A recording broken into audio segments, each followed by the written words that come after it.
Our next guest almost made the ultimate sacrifice for serving his country.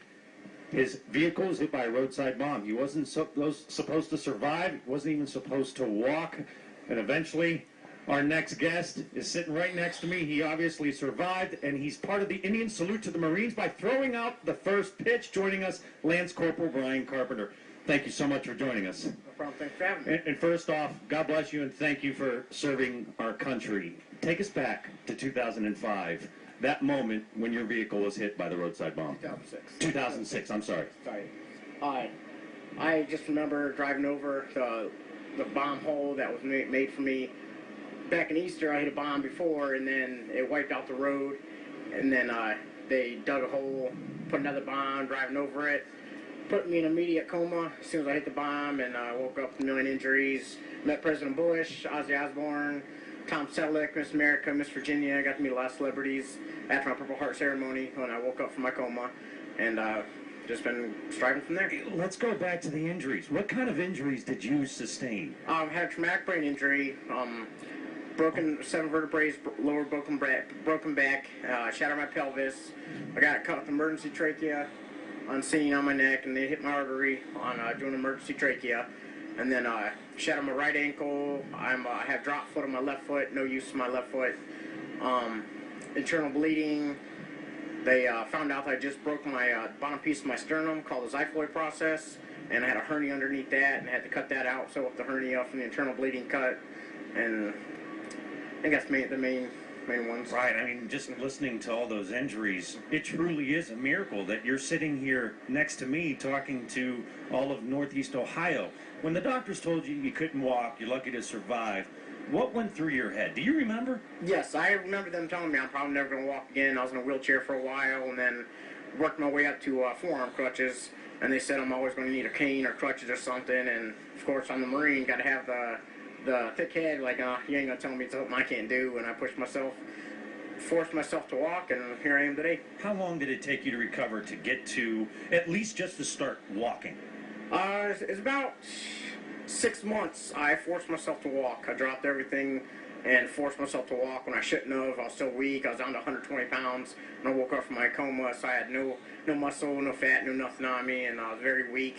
And then I was still really bad with balance, and I dropped foot, and I just worked my way up, started getting in the gym, working out, and building up muscle, and then just progressed from there. You attribute that Marine stubbornness to making sure that you were going to prove everyone wrong? Yes. I proved them wrong in a lot of things with a lot of my injuries. You'd mentioned President Bush and Ozzy Osbourne. Mm-hmm. I'm almost afraid to ask which one you were more excited to meet. Well, when President Bush just had the title, I met President Bush. That was probably the best thing. But then when I tell everybody, oh, I met Ozzy, that's what everybody else seems to be more excited about because they think it's cooler. Ozzy came to see me. President Bush or the Prince of Darkness. You need new friends, my man. Now, you were an athlete growing up. Yes. You're throwing out the first pitch today. Okay. You nervous? Yes. It didn't really just sink into my head when they told me I was going to be doing it.